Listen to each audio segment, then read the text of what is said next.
We started Sunfin Realty in 2008.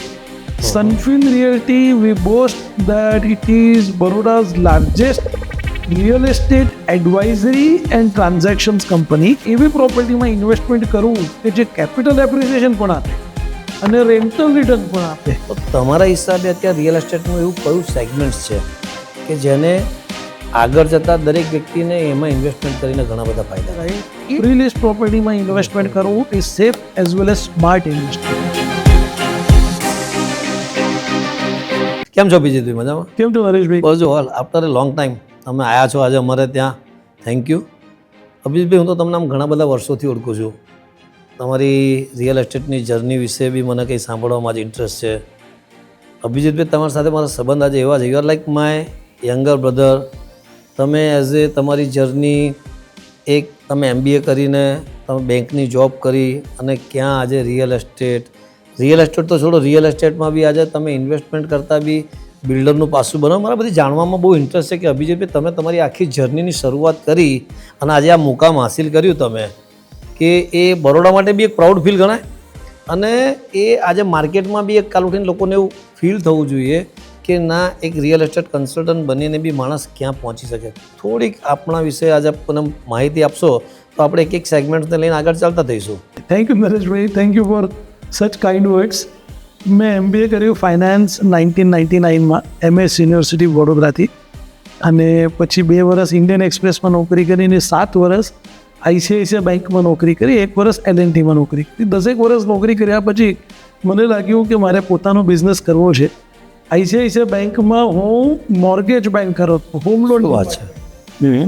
એટલે કે builders project launch કરે તો એ પ્રોજેક્ટ્સની ફાઇલ લેવાની, ટાઇટલ ચેક કરવાનો, વેલ્યુએશન કરવાનું, અને પછી એ બિલ્ડર કોઈ ત્યાં અપાર્ટમેન્ટ બાંધતો હોય તો જે માણસ ત્યાં ફ્લેટ ખરીદે તો એની ઇન્કમ જોઈને એને લોન, હોમ લોન સેન્કશન કરવાની, અને પછી જેમ જેમ બાંધકામ થાય એમ લોન ડિસબર્સમેન્ટ કરવાની. આ મારું કામ હતું. All my exposure was related to real estate. Correct. So when I decided to get into business, the safest choice was to get into real estate business. So we started Sunfin Realty in 2008. Sunfin Realty, we boast that it is Baroda's largest real estate advisory and transactions company. Okay. બિલકુલ સાદી ભાષામાં કહીએ તો brokerage house છે. We help people in taking the right real estate decision. અમે 6,000 કરતાં વધારે real estate transactions કર્યા હશે લાસ્ટ 17 yearsમાં. It is a private limited company with 20 people, and we are very proud of our team, and we are thankful to God for blessing us with so much of success. Okay fine. Abhijitbhai, normally real એસ્ટેટમાં છે ને કેટલા બધા segments છે. જો કોઈ residential કરે છે, કોઈ કોમર્શિયલ કરે છે. તમારા હિસાબે આજની તારીખમાં તમે બી ઇન્વેસ્ટમેન્ટ તો ઘણી બધી જગ્યાએ કરતા હશો. કોમર્સ રેસિડેન્શિયલ કરીને બી આગળ ઇન્વેસ્ટમેન્ટ કરીને બી અને ક્યાંક ને ક્યાંક બીજા વિચારો આવતા હશે કે હું આમાંથી કમાઈશ કેવી રીતના. કોમર્શિયલ કરીને બી આજે ઇન્વેસ્ટમેન્ટ કરતા હશે મારે. તો તમારા હિસાબે અત્યારે રિયલ એસ્ટેટનું એવું કયું સેગમેન્ટ્સ છે કે જેને આગળ જતાં દરેક વ્યક્તિને એમાં ઇન્વેસ્ટમેન્ટ કરીને ઘણા બધા ફાયદા થાય?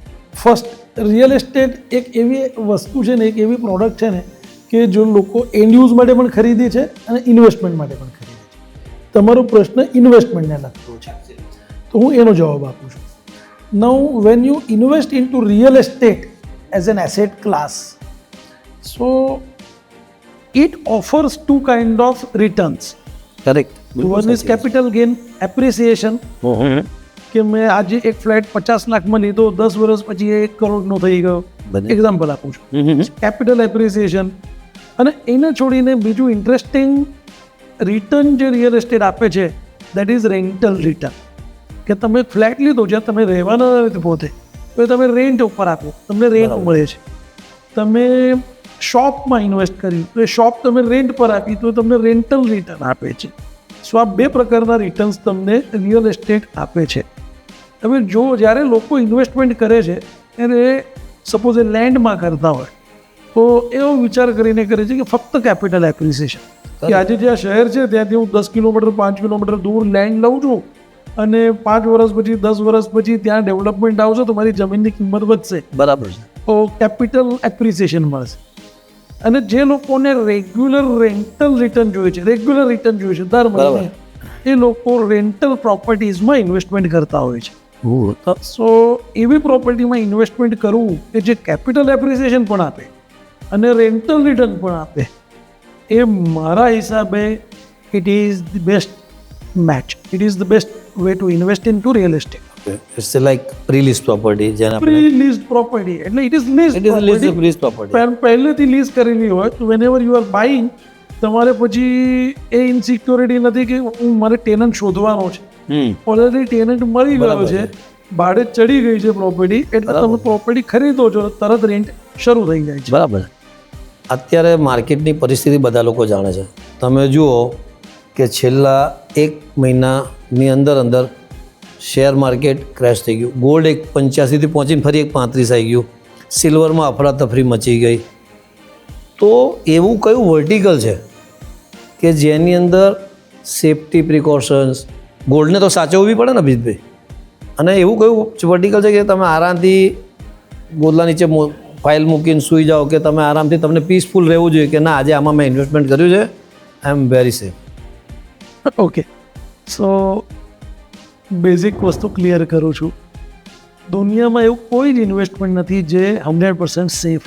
કરેક્ટ, બિલકુલ. દુનિયામાં કશું જ નથી કે 100% ઓ યસ. તમને એવું લાગે છે કે એફડી કરવું એટલે આમ સિક્યોર, પણ એફડી પણ સેફ નથી હોતી. બેંક ઊભી ગઈ, બેંક ઉઠી ગઈ તો શું કરશો તમે? કરેક્ટ છે. રાઈટ. તો જો રિટર્ન્સની ગણતરી હોય, પર્સન્ટેજ રિટર્ન્સ મને, તો ઇક્વિટી માર્કેટ જેવું ક્યાંય નથી, કશું જ નથી. કરેક્ટ. પણ ઇક્વિટી માર્કેટમાં જેમ ઉપર જાય તેમ માર્કેટ નીચે પણ જાય. તમે 1 લાખ રૂપિયાનું ઇન્વેસ્ટમેન્ટ કર્યું એ 10 લાખ રૂપિયા પણ થઈ શકે અને 0 પણ થઈ શકે. બિલકુલ સાચી વાત છે. Whatever. કારણ કે when you invest in equity, you don't invest in share, you are actually investing into that business, into that company, right?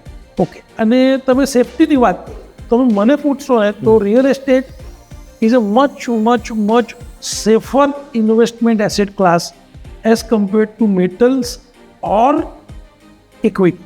Correct. Return ઓછું મળશે તમને રિયલ એસ્ટેટમાં, પણ એની સામે સેફટી બહુ વધારે છે. તમે કદી એવું સાંભળ્યું છે કે મેં આ ફ્લેટ 50 લાખમાં લીધો હતો, હવે 25 લાખનો થઈ ગયો? કદાચ એવું બનશે કે તમે રોંગ ટાઈમે ફ્લેટ ખરીદ્યો તો 50 લાખનું 10 વર્ષ પછી પણ 55 કે 60 કે 70 લાખ, એટલે પ્રોફિટ ઘટી શકે છે પણ એનાથી નીચે પ્રાઇસ તો નથી. 25 લાખનો થઈ ગયો નહીં થાય. કરેક્ટ.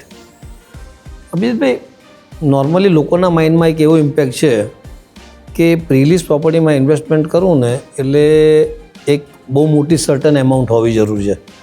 આપ બરોડાથી છો, આટલા બધા ટાઈમથી બિઝનેસ, તો એવું કોઈ તમારા ધ્યાનમાં હોય કે આજે બરોડાની પબ્લિકને એક સારું રિટર્ન મળી રહે અને એ પણ એમના બજેટમાં, એ બાબતમાં કંઈ આપના ધ્યાનમાં કશું હોય તો હું થોડું માર્કેટિંગ કરી લઉં અમારી કંપનીનું. સનફિન રિયલ્ટીમાં છેલ્લા 10 વર્ષમાં અમે 218 ઇન્વેસ્ટર્સને પ્રીલિસ્ટ પ્રોપર્ટીમાં ઇન્વેસ્ટમેન્ટ કરાવ્યું છે, અને એ 20 લાખ રૂપિયાથી શરૂ કરીને 2.5 કરોડ રૂપિયા સુધીની ટિકિટ સાઇઝમાં. એટલે 20 લાખ રૂપિયાની પ્રોપર્ટીમાં પણ પ્રીલિસ્ટ પહેલેથી 20 લાખ રૂપિયાનું ટિકિટ સાઇઝ હતી. કમર્શિયલ ઓફિસ સ્પેસ અને 12,700 રૂપિયા રેન્ટ હતું. શું વાત છે. એક પ્રપોઝલ અમે લઈ આવ્યા હતા 4.5 વર્ષ પહેલાં. So it is a successful. A I think મને ખ્યાલ હતો આપણે એમને બહુ સરસ. ઓ યસ. તો એવું પણ છે. અને તમે નાની ટિકિટ સાઇઝમાં કરો અને એવા ઇન્વેસ્ટમેન્ટમાં કરો કે જેમાં કલેક્ટિવ ઇન્વેસ્ટમેન્ટ હોય, કે 20, 25, 50 ફ્રેક્શનલ ઇન્વેસ્ટમેન્ટ હોય, કલેક્ટિવ ઇન્વેસ્ટમેન્ટ હોય, પણ પ્રી રેઝડ હોય, so that is very safe. અને ટિકિટ સાઇઝ પણ નાની થઈ શકે. આમાં મેં એવું બી સાંભળ્યું છે કે ફ્રેક્શનલ ઇન્વેસ્ટમેન્ટમાં તો તમે જે ફ્રેક્શનલ ઇન્વેસ્ટમેન્ટ કરાવડાવ્યું છે એમાં બધાના દસ્તાવેજ પણ થયા છે. યસ. ઇનફેક્ટ જે fractional investment as a product ઇન્ડિયામાં આવ્યું મુંબઈ, દિલ્હી, બેંગ્લોરમાં, એમાં એવું હતું. એક એક્ઝામ્પલ આપું છું કે એક મોટી રિયલ એસ્ટેટ છે જેની કિંમત છે 100 કરોડ રૂપિયા. તો 100 કરોડ રૂપિયાનો કસ્ટમર મળતો નહોતો, એટલે કંપનીએ 400 લોકોને ભેગા કર્યા, 25 લાખ રૂપિયા લીધા અને એ લોકોને 0.25% શેર આપ્યા એક કંપનીમાં, એક કંપનીએ પ્રોપર્ટી કરી. સો અને દસ્તાવેજ એ કંપનીના નામે થયા. એટલે એક કંપની જેના નામે પ્રોપર્ટી છે એ કંપનીના 0.25% શેર તમારી ફ્રેક્શનલ ઇન્વેસ્ટ. કરેક્ટ. જ્યારે અમે એવું કર્યું કે 100 લોકોને એક 25 લાખ રૂપિયાની પ્રોપર્ટી અપાવી અને એ 100 લોકોનું લીઝિંગ એક કંપનીને કરી આપી. કરેક્ટ. એટલે બધાની તમે 25 લાખ રૂપિયાની પ્રોપર્ટી ખરીદી, તમારા નામે દસ્તાવેજ છે, પણ તમારું લીઝ અગ્રીમેન્ટ એક ટેનન્ટની સાથે છે અને તમારી જેમ બીજા 99 લોકોનું, એટલે 100 લોકોનું લીઝ અગ્રીમેન્ટ એક ટેનન્ટની સાથે, ને બધાને અલગથી રેન્ટ આપે છે. ત્યારે તો તમે કોઈક એવું એક્ઝામ્પલ સાબિત કરો કે તમે આજે જેને 5 વર્ષ પહેલાં ઇન્વેસ્ટમેન્ટ કરાવડાયું તો એને અત્યાર સુધી કેટલું રેન્ટલ મળી ગયું હશે અને આજે પ્રોપર્ટીમાંથી એક્ઝિટ કરે તો કેટલો બેનિફિટ બી થઈ શકતો હશે. Okay, so on an average મને એવું લાગે છે કે હું આનો દાખલો આપું છું કે જે અમે 20 લાખ રૂપિયાની પ્રોપર્ટી વેચી હતી ને 12,700 રૂપિયા એનું રેન્ટ આવતું હતું. ઓકે, એટલે વર્ષે આપણે ગણીએ તો 1.5 લાખ જેવું થયું. 144 1.5 લાખ રૂપિયા થયા ને. Very good. અને પહેલા 3 વર્ષ તો 1.5 લાખ 4.5 લાખ રૂપિયા એને રેન્ટ મળ્યું. 3 વર્ષ પછી રેન્ટ વધ્યું, એ 14,000 રૂપિયા થયું. શું વાત છે. એટલે 1,70,000 ટુ 2 વર્ષ એટલે 3.5 લાખ ને 4.5 લાખ 8 લાખ રૂપિયા 5 વર્ષ એટલે ઓલમોસ્ટ 75% રકમ તો એમની નીકળી ગઈ અત્યારે. રિટર્ન મળી ગયું છે. કરેક્ટ. અને 20 લાખની પ્રોપર્ટી અંદાજે 27-28 લાખ રૂપિયાની થઈ ગઈ હશે. ઓહો. એટલે જો આજે વેચે ને સપોઝ 27 લાખ આવે તો 7 લાખ રૂપિયા કેપિટલ એપ્રિસિએશન મળ્યું, 8 લાખ રૂપિયા રેન્ટ મળ્યું, એટલે 5 વર્ષમાં 20 લાખ રૂપિયાની પ્રોપર્ટી ઉપર એને 15 લાખ રૂપિયાનું રિટર્ન મળ્યું. આવો કદાચ છે મને ખ્યાલ છે તમે બીજો પ્રોજેક્ટ બી મોકલેલો અને કદાચ આવનારા ટાઈમમાં જો તમે આવા પ્રોજેક્ટ લાવતા થાઓ તો અભિષભાઈ હું માનું છું કે બરોડામાં છે ને એવી રિક્વાયરમેન્ટ્સ આજકાલ ઘણી બધી આવે છે ને જો લોકોની ડિમાન્ડ બી હોય છે, તો એવો કોઈ આવનારો તમારા ધ્યાનમાં પ્રોજેક્ટ હોય કે જેથી કરીને પબ્લિક જો ઇન્વેસ્ટમેન્ટ કરે તો એટલીસ્ટ આજની તારીખમાં જે આજથી 5 વર્ષ પહેલાં તમે 20 લાખના બજેટમાં ઇન્વેસ્ટમેન્ટ કરાવડાયું, અત્યારે તો અમને બી ખબર છે કે બરોડાની આજુબાજુમાં સરાઉન્ડિંગ તમે 10 કિલોમીટર જાઓ તો ક્યાંય 50 લાખથી નીચે કશું મળતું જ નથી. તો એવી કોઈ વસ્તુ તમારા ધ્યાનમાં ખરી કે કોઈ આવનારા વ્યક્તિને ઇન્વેસ્ટમેન્ટ કરે જે આરઓઆઈ કે એપ્રિસિએશન બધું સારું છૂટે? એક બહુ જ સરસ કન્સેપ્ટ લઈને અમે આવી રહ્યા છે, એનું હું તમને થોડોક આઈડિયા આપું. મેં તમને જે દાખલો આપ્યો એ પહેલો કન્સેપ્ટ હતો જેનું અમે ઇન્વેસ્ટર્સને પ્રપોઝલ આપ્યું હતું ને it was super duper hit. એ વેચાઈ ગયું. એના પછી અમે એક બીજો પ્રોજેક્ટ કર્યો, એમાં પણ અરાઉન્ડ 100 ઇન્વેસ્ટર્સને અમે 30 લાખ રૂપિયાની ટિકિટ સાઇઝ હતી અને કમર્શિયલ પ્રીલીઝડ ઓફિસ પ્રીમાઇસીસ પ્રોપર્ટી વેચી હતી. હવે અમને આ બેઉ કામ કરીએ ને ત્યારે એવો ફીડબેક આવ્યો કે કસ્ટમર્સનો પ્રેફરન્સ છે ને ગ્રાઉન્ડ ફ્લોરની પ્રોપર્ટીનો વધારે હોય છે. ઇન્વેસ્ટર્સને ગ્રાઉન્ડ ફ્લોરની પ્રોપર્ટી સાથે વિશેષ અફેક્શન હોય છે. ગ્રાઉન્ડ ફ્લોર આપણા ગુજરાતમાં ખાસ કરીને. તો અમે વડોદરાના એક ડેવલપરની સાથે અત્યારે ટાઈઅપ કર્યું. એ ડેવલપર ત્યાં એક પ્રોજેક્ટ કરી રહ્યા છે 24 મીટરના મેઇન રોડ ઉપર બહુ સારા લોકેશનમાં, જેમાં ગ્રાઉન્ડ ફ્લોર ઉપર શોપ્સ છે, કમર્શિયલ પ્રોપર્ટી 25. ઓકે, અને કેમ્પસની અંદર એમ લોકોના બંગલોઝ છે અને હાઈરાઇઝ અપાર્ટમેન્ટ્સ છે, એકદમ લક્ઝરી અપાર્ટમેન્ટ્સ. હવે ડેવલપરને એક શોપ વેચવી નથી. કેમ વેચવી નથી? કારણ કે એક શોપ વેચે, આજે ત્યાં કોઈ પાનની દુકાન આવે, ત્યાં ઝેરોક્સની દુકાન આવે, ત્યાં ભજીયાની દુકાન આવે, તો ડેવલપરની આ જે લક્ઝરી સ્કીમ છે, 1.5 કરોડના ફ્લેટ જ્યાં વેચે છે, 2 કરોડના બંગલા વેચે છે, એની વેલ્યુ ઘટે. એટલે ડેવલપરને એક શોપ વેચવી નથી. ડેવલપરની ઈચ્છા છે કે હું બધી શોપ એક સાથે વેચું અને બધી લીઝ પર પાછી લઈ લઉં, પછી હું કોઈક સારામાં સારો ટેનન્ટ શોધી આવું, સારામાં સારો મોટો ટેનન્ટ શોધું જે મારી આખી પ્રીમાઇસીસને ઓક્યુપાય કરે અને એ જે મને રેન્ટ આપે એ હું રેન્ટ લોકોને પાસ ઓન કરી આપું. એટલે એણે અમને ઓફર આપી કે તમે મને 3 મહિનામાં આ બધી 25 શોપ્સ વેચીને આપી દેશો, all pre leased. I will not sell even a single shop to end user. મારે ત્યાં કોઈ પાનની દુકાન કે ઝેરોક્સની દુકાન આવવા જ નથી દેવી. એનાથી બિલ્ડિંગનું ગુડવિલ પણ વધશે અને હું સારો ટેનન્ટ લઈને આવીશ. સો હવે અમે ઓફર આપી રહ્યા છે 6% ગેરંટેડ રેન્ટલ રિટર્નની. This building is under construction. 80% construction થઈ ગયું છે, 20% બાકી છે. 1 વર્ષ પોઝિશનને વાર છે. અમે એપ્રિલ, મે, જૂન 3 મહિનામાં ઓલ 25 શોપ્સ અમે વેચી નાખીશું. And these are to be sold as a preleased investment proposal.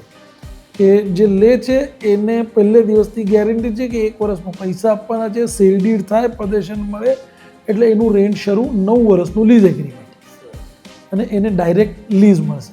આમાં અભિજીતભાઈ કોઈ એવો ઓપ્શન્સ ખરું કે કદાચ કોઈ વ્યક્તિ તમારે ત્યાં એવી આવે અને કે મારે અત્યારે જ બધા પૈસા આપી દેવા છે, તો એને રેન્ટલ વેલ્યુ મળવાનો ચાન્સીસ કે એવું કંઈ? તો અમે ડેવલપરની સાથે એવી વાત કરી છે અને એવું પ્રપોઝલ પણ લીધું છે કે કોઈ કસ્ટમર એવું કહે કે ભાઈ મારી પાસે પૈસા પડ્યા છે ને મારું રેન્ટલ રિટર્ન શરૂ કરી આપું. કરેક્ટ. સો 80% ઓલરેડી પ્રોપર્ટી ડેવલપ થઈ ગઈ છે. ડેવલપર એને સેલડી પણ કરીને આપી દેશે અને એનું રેન્ટ પણ શરૂ. અન્ડરસ્ટેન્ડ. અને અભિજીતભાઈ આ પ્રોજેક્ટ માટે આપણે આટલું બધું બતાવ્યું ખરું, પણ સરપ્રાઇઝિંગલી તમે લોકોને એવું તો જણાવો, કારણ કે આ પોડકાસ્ટ જોયા પછી તો ઘણા બધા લોકો આતુર થઈ જશે કે કયા એરિયામાં આવે છે, એ એરિયાની વેલ્યુ કેવી હશે, ત્યાં ઇન્વેસ્ટમેન્ટ કરવાથી, કારણ કે આમાં પ્રીલીઝ પ્રોપર્ટીની સાથે સાથે એ લોકો એવું બી વિચારશે કે એરિયા પણ શું છે. તો થોડું એરિયા વિશે પણ જણાવી નાખો ને. હું તમને થોડોક આઈડિયા આપું છું, ડાયરેક્ટ આઈડિયા નહીં આપું. સરપ્રાઈઝ એટલે પેલું રિયલ્ટર છું. I want customer to buy this property through. બરાબર છે. એટલે તમે બી હજુ પત્તા પૂરા, એટલે લોકોને ખરેખર એવું લાગવું જોઈએ કે ક્યાંક એવું સરપ્રાઇઝિંગલી સારું લઈને આવી રહ્યા છો. ઇન્વેસ્ટ કરવામાં ઇન્ટરેસ્ટ છે એ પ્લીઝ આ બટન દબાવો કાં તો સનફિન રિયલ્ટીના રિલેશનશિપ મેનેજરનો કોન્ટેક્ટ કરો. હું તમને આઈડિયા આપું છું about the product. Okay. Top location. Okay. માંજલ. ઓહો, માંજલપુર તો ઘણો સારું prime location in Vadodara. Absolutely. 24 મીટરનો એટલે કે 80 ફીટના રોડ ઉપર પ્રોજેક્ટ છે, જેમાં ફક્ત ગ્રાઉન્ડ ફ્લોર ઉપરની શોપ્સ વેચવાની છે. માંજલપુરમાં એવરેજ 14,000 રૂપિયા 15,000 રૂપિયા પર સ્ક્વેર ફીટનો ભાવ હોય. અમે બિલ્ડરને ગેરંટી આપી છે કે 3 મહિનામાં બધી શોપ વેચી દઈશું. એટલે અમે બલ્ક ડીલ કરી છે એની સાથે અને રેટ નેગોશિએટ કરીને 10,000 રૂપિયાનું લઈ ગયું. શું વાત છે? Only 10,000 rupees. કારણ કે હું તો એટલું જાણું છું કે ઇવન બરોડાના કોઈ પણ એરિયામાં જો આપણે જઈએ અને એમાં પણ જો આપણે ગ્રાઉન્ડ ફ્લોર વિચારીએ અને ગ્રાઉન્ડ ફ્લોરમાં બી 10,000 રૂપિયા foot, I don't think so is possible. Is that right? વડોદરામાં નહીં, ગુજરાતમાં ક્યાંય પણ કોઈ પણ મ્યુનિસિપલ કોર્પોરેશન એરિયામાં તમને 10,000 રૂપિયા પર સ્ક્વેર પોસિબલ જ નથી. ફ્લોરની શોપ નહીં મળે. પોસિબલ જ નથી વડોદરામાં તમે ક્યાંય નહીં. તો આ તો માંજલપુરમાં અમે વેચી, કારણ કે આ બલ્ક ડીલ છે ને. એક દુકાન બિલ્ડર વેચતો તો 13,000 રૂપિયા, અમે એક સાથે 24 દુકાનની ડીલ કરી એટલે 10,000 રૂપિયાની ઓફર છે ને બધો બેનિફિટ અમે ઇન્વેસ્ટર્સને પાસ ઓન કરીને. તો અભિજીતભાઈ આજ આપ મને મળે, આપ બી જાણો છો કે ઇન્ડિયામાં બી એક પ્લેટફોર્મ છે prelisproperty.com. કરેક્ટ. લોકોને અત્યાર સુધી એવો જ આઈડિયા હતો કે prelisproperty.com-માં એક ઊંચા બજેટ સાઇઝની ટિકિટની પ્રોપર્ટી મળે છે. એટલે આજે હું લોકોને એવું વર્ડથી કહી બી શકું કે જે તમારે ત્યાં ડાયરેક્ટ કોલ આવે પણ આના પર બી કોઈ ઇન્ફોર્મેશન્સ માગે તો એ ક્લાયન્ટ તમારે ત્યાં બી પહોંચી શકે છે. કરેક્ટ. પ્રીલીઝ પ્રોપર્ટી માટે તમે પણ આજે શું કહેવા માગશો કે prelisproperty.com જે પોર્ટલ બન્યું છે નેશનલ લેવલ માટે, કે જ્યાં 9 સ્ટેટમાં અને 26 સિટીમાં અમે અવેલેબલ છે, એ બાબતમાં તમે પણ શું લોકોને કહેવા માગશો? Okay, so I think that જે ઇક્વિટી માર્કેટમાં થયું ને એ રિયલ એસ્ટેટ માર્કેટમાં પણ થઈ રહ્યું. Absolutely right. તમે સમજો આજથી 20 વર્ષ પહેલાં 25 વર્ષ પહેલાં ઇક્વિટી માર્કેટમાં ઇન્વેસ્ટમેન્ટ કોણ કરતું હતું? મોટા માણસો જ કરતા. સાચી વાત છે. એ વખત તો કદાચ ઘણા બધાના આઈડિયા નહીં હોય. માણસો જ કરતું. ઓ યસ. મધ્યમ વર્ગનો માણસ નહોતો કરતો. કરેક્ટ.